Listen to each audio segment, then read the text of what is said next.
Why do you think?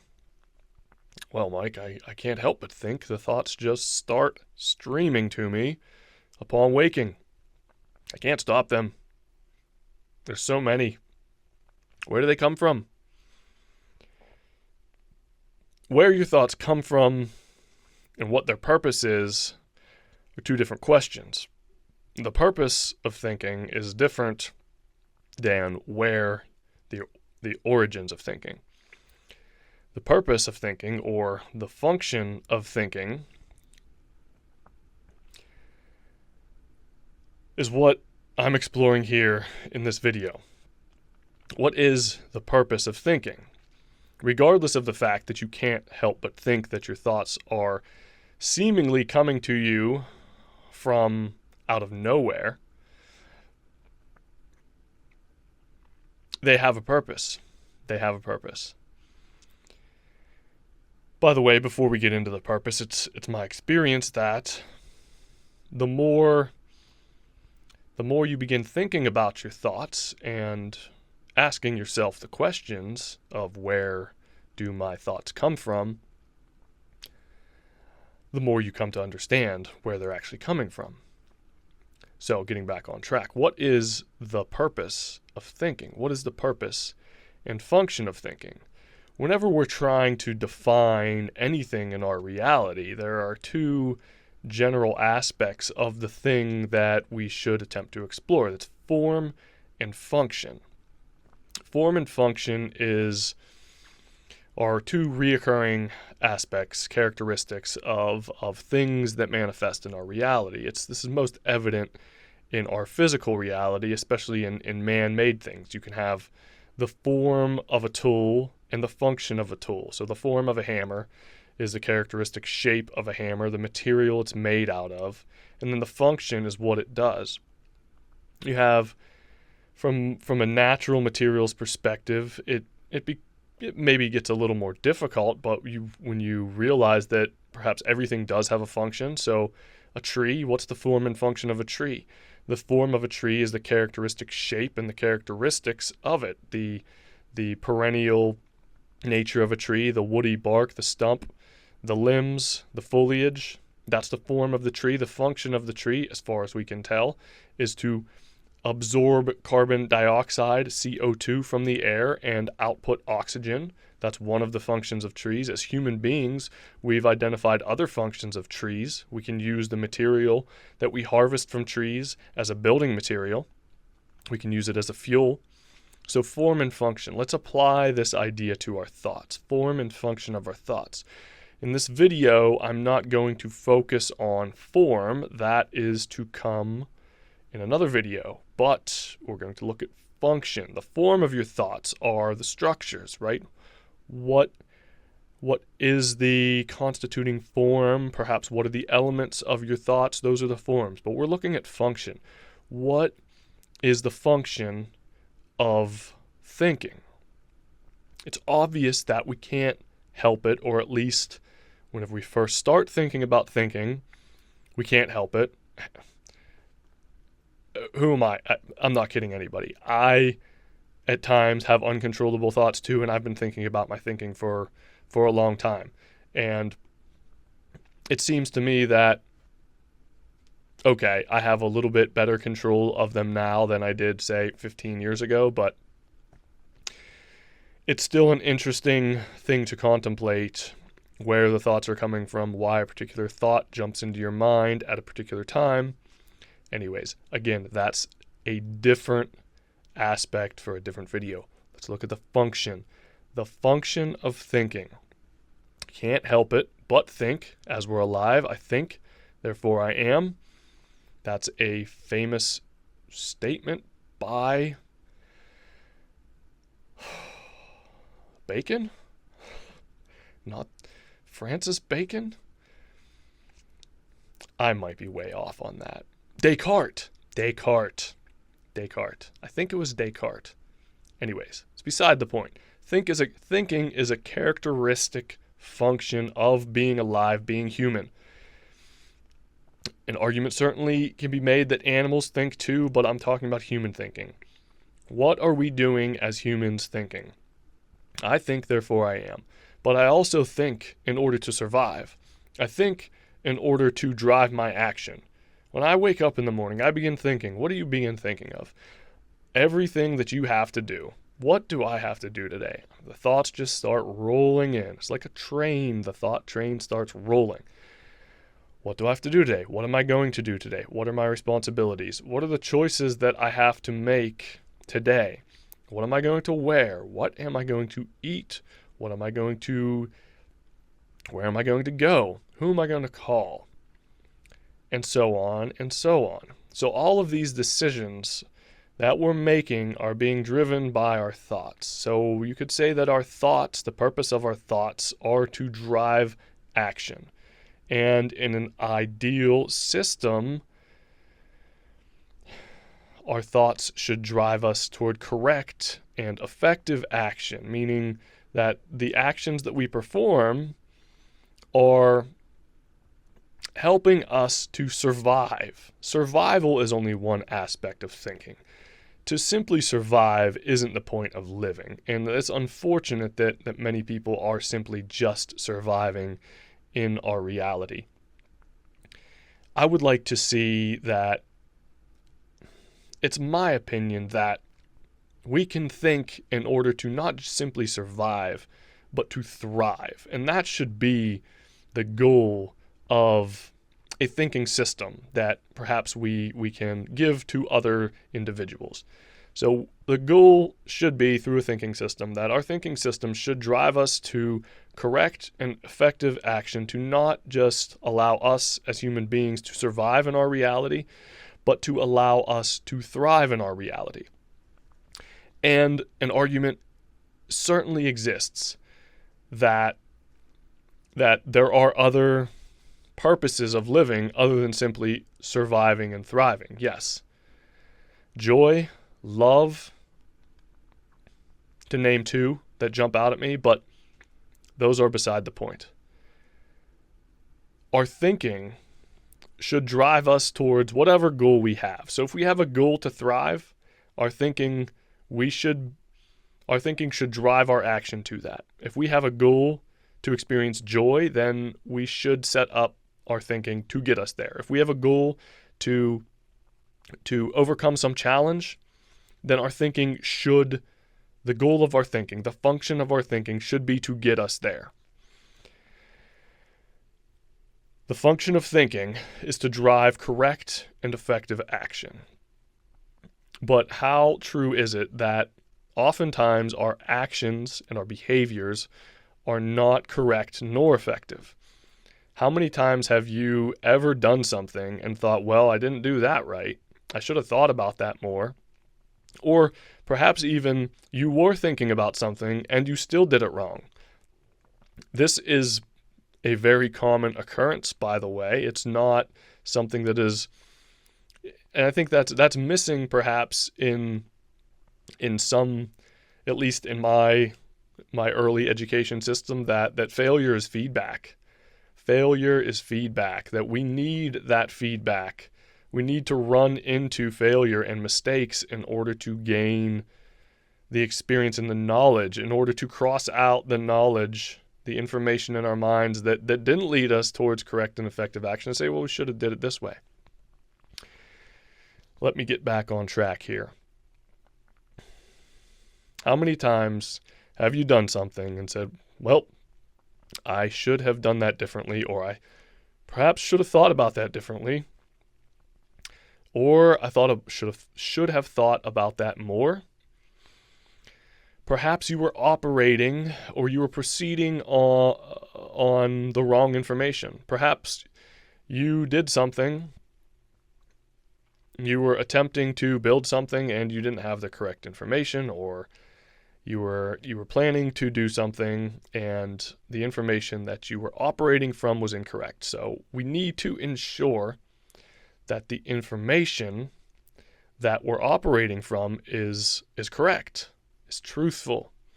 So this is perhaps the second aspect, the underlying aspect of thinking, is that, okay, on one level, our thinking is to drive us towards correct and effective action. on another level, our thinking should be to acquire knowledge. Okay, so we think to drive action, but we also think to acquire knowledge, to develop knowledge, to generate knowledge about the reality that we find ourselves in. It seems self-evident to me that in order for our knowledge to be at all useful to drive us towards correct and effective action, your knowledge must be truthful.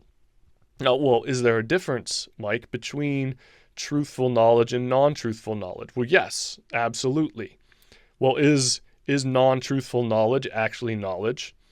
Whenever you have it in your mind, if it's developed in your mind, and you think it's truthful, you think it's knowledge.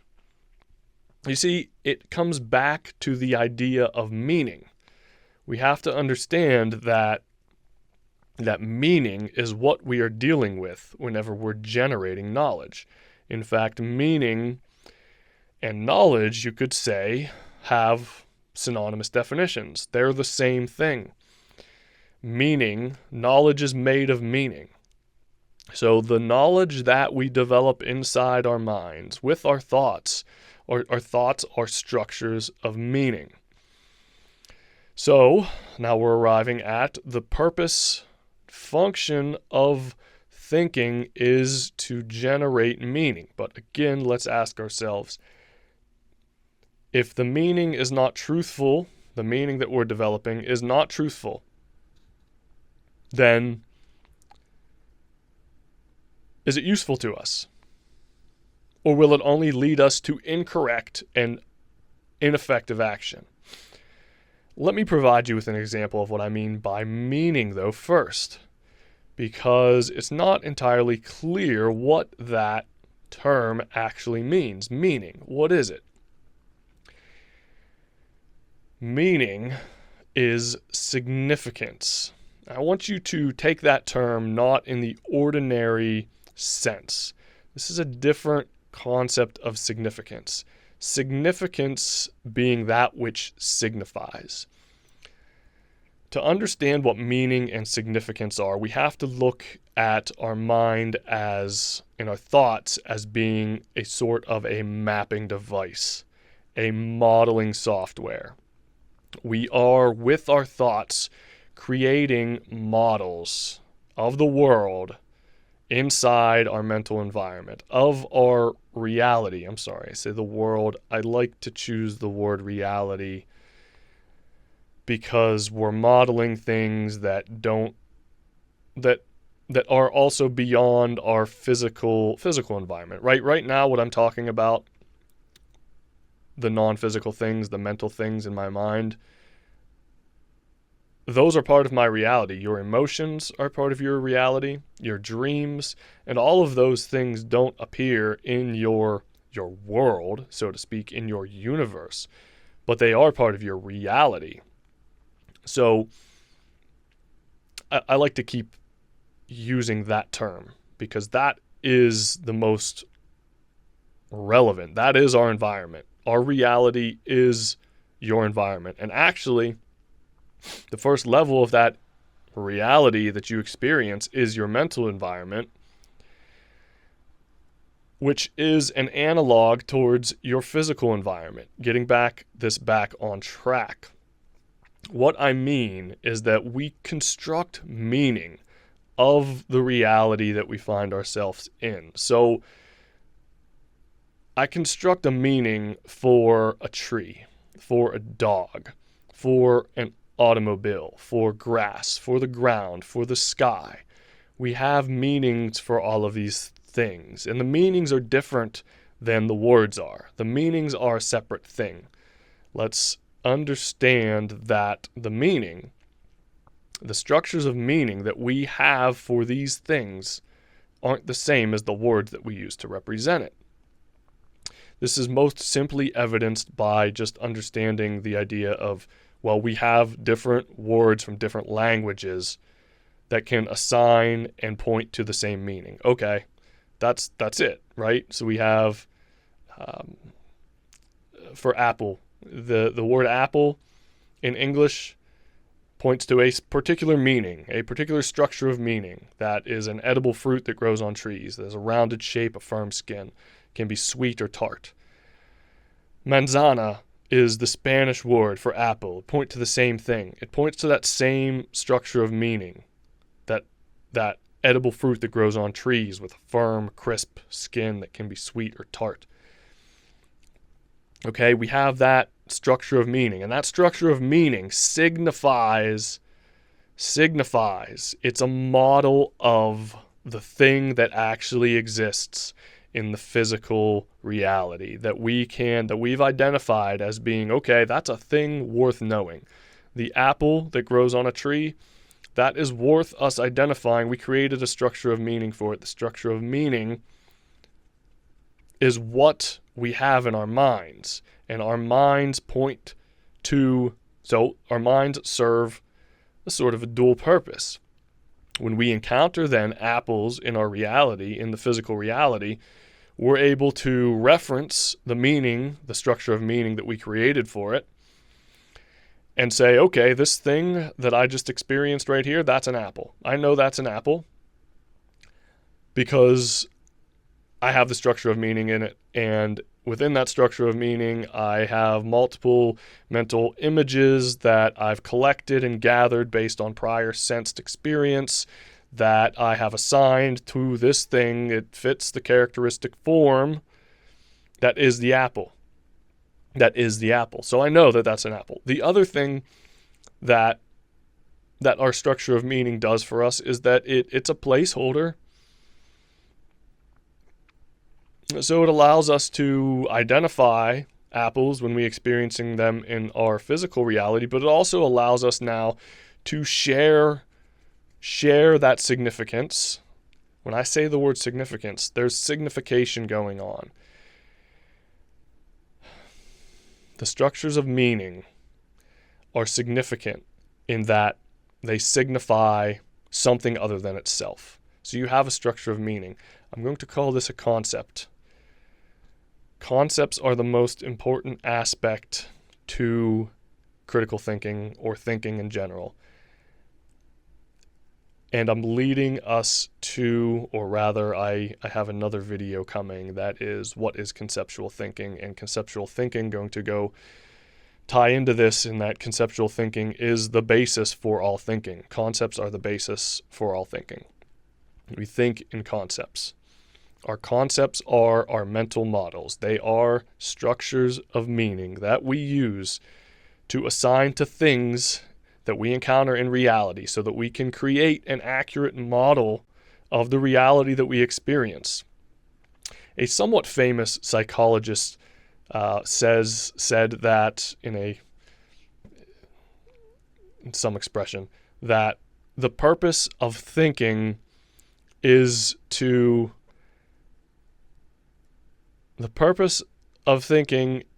make sure your thoughts die and not yourself. So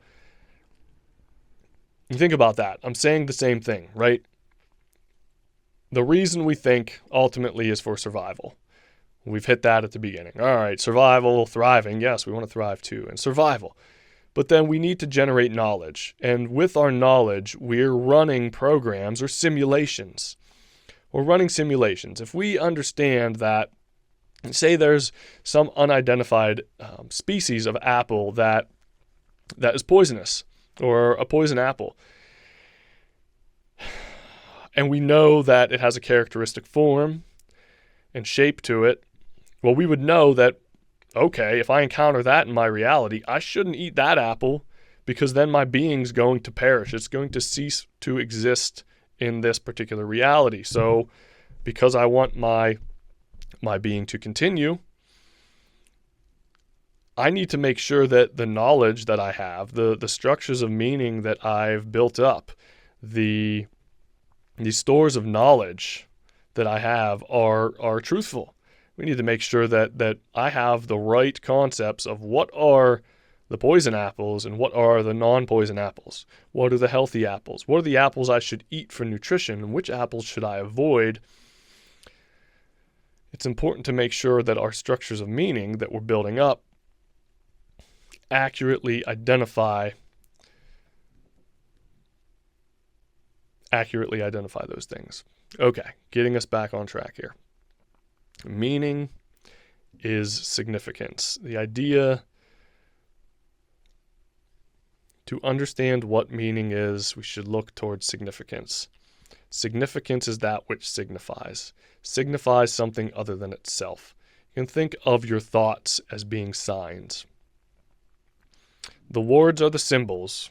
The word apple is a symbol that points to your concept of an apple. Your concept of an apple acts as a sign because it signifies that structure of meaning. It signifies, rather, the structure of meaning signifies, points to the thing in reality that is an apple, that you've identified to be an apple. This is the basic nature of concept theory. The function of thinking, let's wrap this together here. We're creating models inside our minds.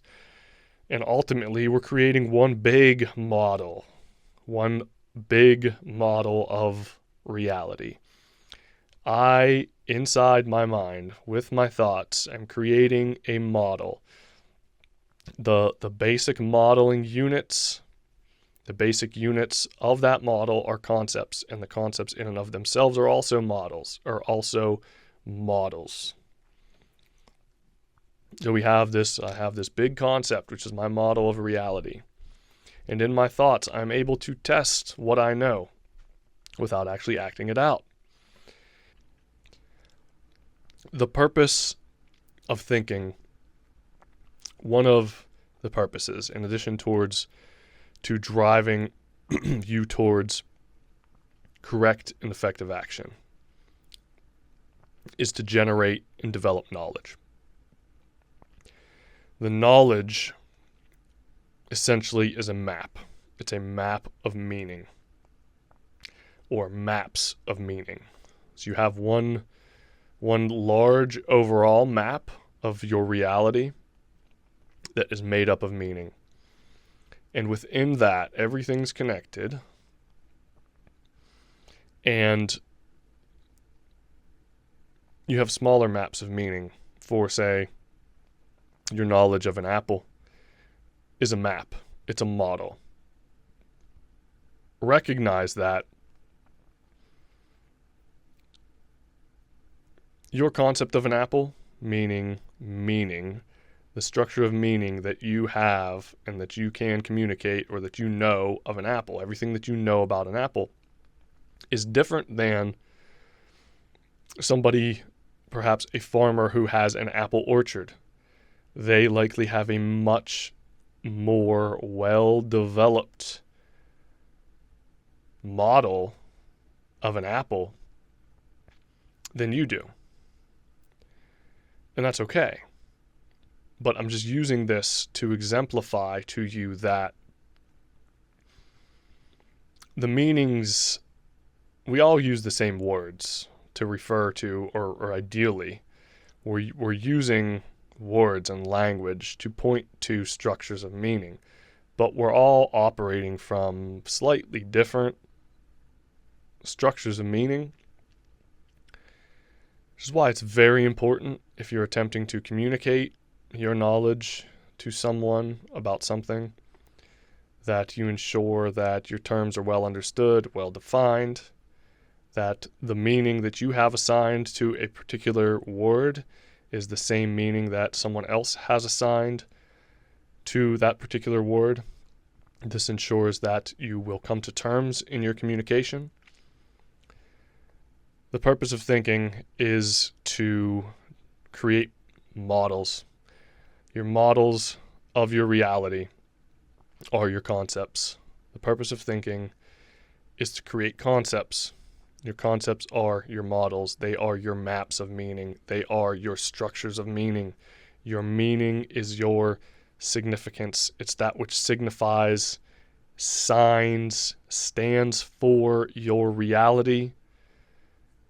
If you know there's a poison apple out there, you know it, you know the structure of meaning, what it looks like, what are the characteristic forms of it, you have that in your mind, then when you encounter it, When you encounter the poison apple, you know not to eat it.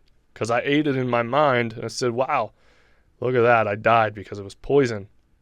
But fortunately, I only died. My avatar only died. It was in my mind. It wasn't me. So we use our mind, our thoughts, as a simulation, as a place to run simulations. We're running simulations from the concepts, the structures of meaning that we've created. Obviously, maybe not obviously, but I think it's self-evident that in order to run accurate simulations, we must have accurate representations of the things that we're simulating. So if we're running simulations in our mind, engineers do this a lot. It's part of the design process. We understand certain physical constraints that we're working with, and we say, okay, within these certain physical constraints, within these certain characteristics of a given soil type, we know that this particular soil type will behave in this certain way. We know the strength of the soil.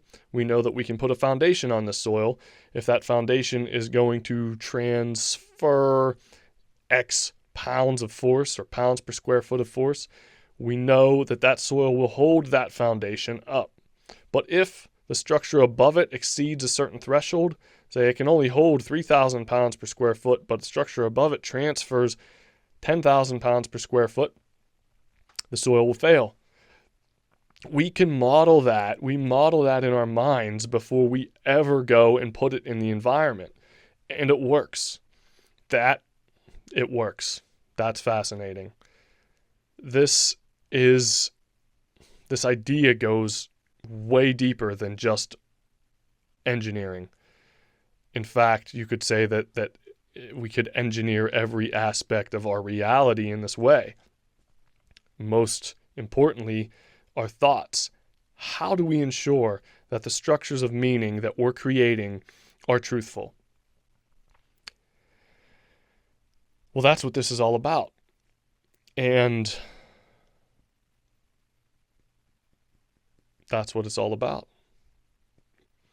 We're going to stop there. I feel I've said a lot. I've said enough. I hope it makes some sense because, okay, on a more general level, that's the function of thinking, is to make sense. How do we improve our minds so that we make more sense? How can I make sense of the things I experience in my reality? What does that mean to make sense?